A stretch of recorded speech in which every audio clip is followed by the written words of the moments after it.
Hello, it's me, Athena, bringing the next 2 days for me of the October YouTube Pagan Vlog Challenge. If I just got that right, I'm really impressed. It's gonna be a great day. Woohoo! Okay. Anywho, I am choosing today to talk about Day 6, Ghosts, and Day 7, Darkness. Here we go. Ghosts. Oh my gosh. Ghosts. That's one of my most favorite topics and subjects to think about and consider. I definitely believe in them. I would like to have more experiences, but I also do not want to be scared. Therefore, I think I have probably shut myself off from really experiencing anything. I have made videos at least twice about this topic, and I'll link them below. One of them was called Ghost Stories, and I sat and told a bunch of ghost stories that I had. I had the window open because there was a storm outside. It was making it all cozy, and literally in the middle of one of the creepy parts, there was a loud clap of thunder, and I screamed. Definitely worth watching. I'm pretty sure I was a little bit slightly intoxicated because all of my early videos, 99% of them probably, I was a little bit intoxicated to get over the nerves of making a video because I'm a very introverted person. Anywho, back to ghosts. I have heard over the years, and I believe it's true for me, that many energies are attracted to low vibrations. The type of vibrations you may have if you are addicted to a substance of some sort. That if a presence is creeping around your house and they had originally been a living person, that in all likelihood they are earthbound and have not gone through the light, that they are not necessarily trapped here, but they chose to be here. And many of them may have died from overdose or addiction, or maybe they just missed that part of being in a physical body. Therefore, some of the lower, darker entities or former humans are attracted to getting kind of a vicarious buzz. For me, I feel like that has been true because I have not experienced any real interactions since sobriety. So that's been 3 years. I still get feelings and sensations here and there, but I don't have legit physical interactions like I did. I have been touched in the past. I have had whispering in my ear several times in my life. Things used to happen around the house where things would fall or make a noise just randomly out of nowhere. And again, all of that's detailed in that ghost story video that I'll link. I definitely recommend you watch it, if for no other reason than to watch me get the shit scared out of me in the middle of it, because that was pretty funny.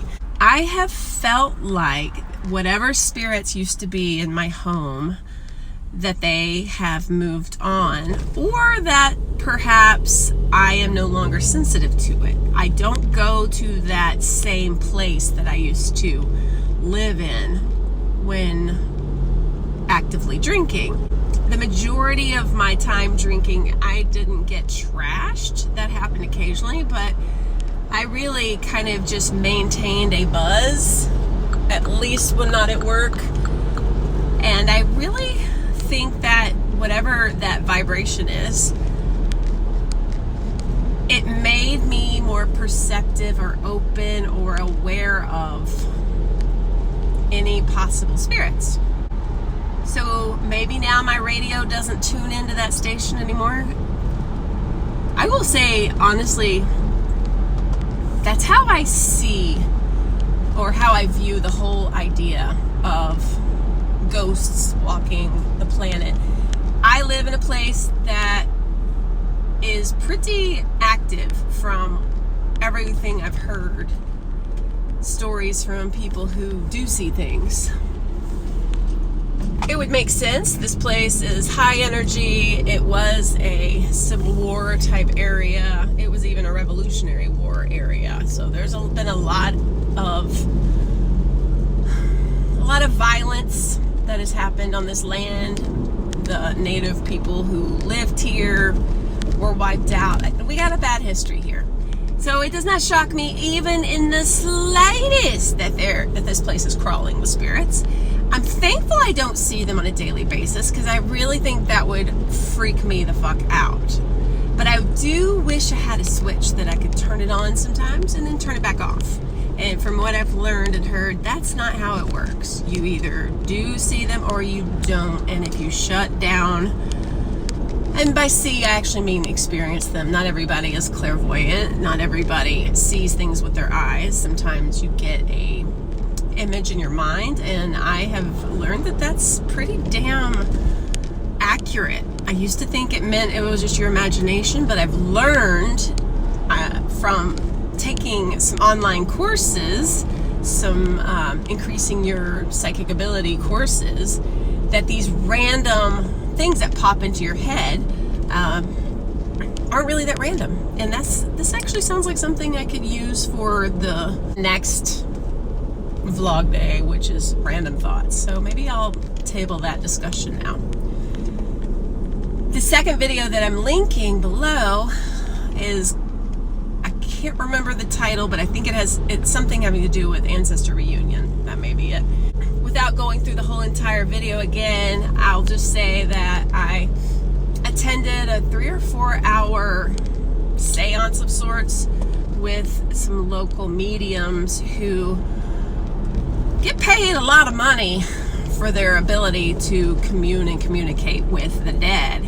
And I was very eager. I'm always eager for my mother to come through, and she has never come through. And I think she's a stubborn ass Aquarius, so she probably won't. Plus she kind of believed in stuff-ish, but she also would probably have felt like it was a bunch of flim-flam, or that she couldn't be bothered, or that she's not some kind of circus monkey, I don't know, to perform for me. So she did not come through. But according to the mediums, I have 2 spirits in my house. I don't know that I believe it, but here's something I will say. Even though I have not had physical interactions by touch or sound or something falling, I do still feel a presence in certain areas in my house, and it's the same areas I've always felt presences. I hate my bathroom. My bathroom is a tiny little windowless place that just has a shower stall and a toilet.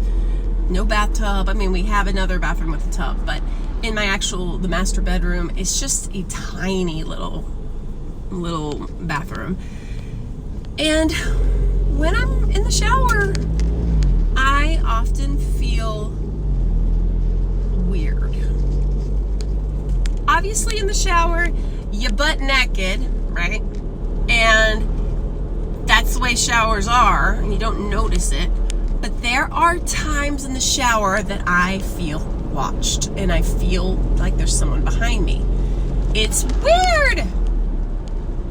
You could chalk it up to the fact that the majority of my podcasts these days have a supernatural / paranormal bent to them. Maybe that's all it is. I kind of don't think so, because sometimes I'm not listening to that stuff. Sometimes I'm listening to Movie Crush, which is a very fun podcast. Has nothing to do with any of that shit. And I still, out of nowhere, I just feel more naked. There are times I feel exposed. And how do you feel exposed in a tiny windowless closet-sized bathroom? But I do. It feels like the space around me expands, and I just feel super naked and I don't like it. So that's something. The bathroom is on the other side of that wall is a closet. It's not a ginormous closet, but it is a walk-in closet. And I have always felt something in that closet. I don't care much, but I feel it. I used to have a super cheesy app on my phone, and it was some kind of spirit detector radar doohickey where you walk around and it will detect things in certain spots. I know it's for entertainment purposes only, and I know it's a bunch of bullshit, but it was also kind of fascinating that no matter what, when I get to the closet, it always detects something. You could look at it like which came first. Well, I'll tell you which came first. The weird feelings came first. And then the app just sort of confirmed it. I don't use that app anymore, and I do think it's stupid. It's picking up on whatever. You could say electromagnetic, but honestly, there are no outlets in the closet. There's a overhead light. It doesn't even have a light switch like it used to be, one with a string that you'd have to pull to turn on. The string busted off years ago, and luckily I'm tall, so I just twist the light bulb when I want light and I twist it off when I don't. Sometimes when I twist that light bulb, it doesn't burn out, but it pops, and that's weird. And it's just, obviously it's an efficiency type light bulb. Maybe that's normal for those.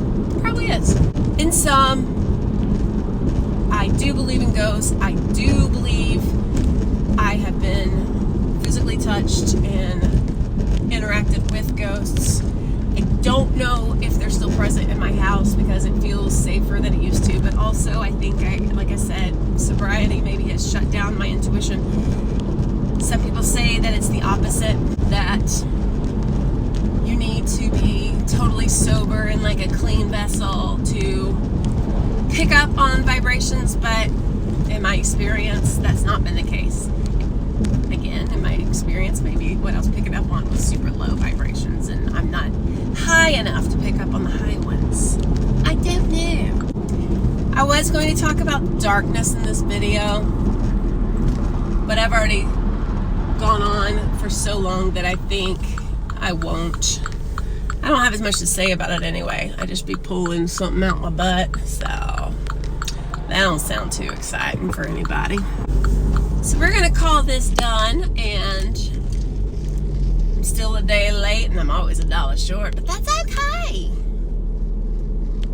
It's still a third video in less than a week, and I am proud of that.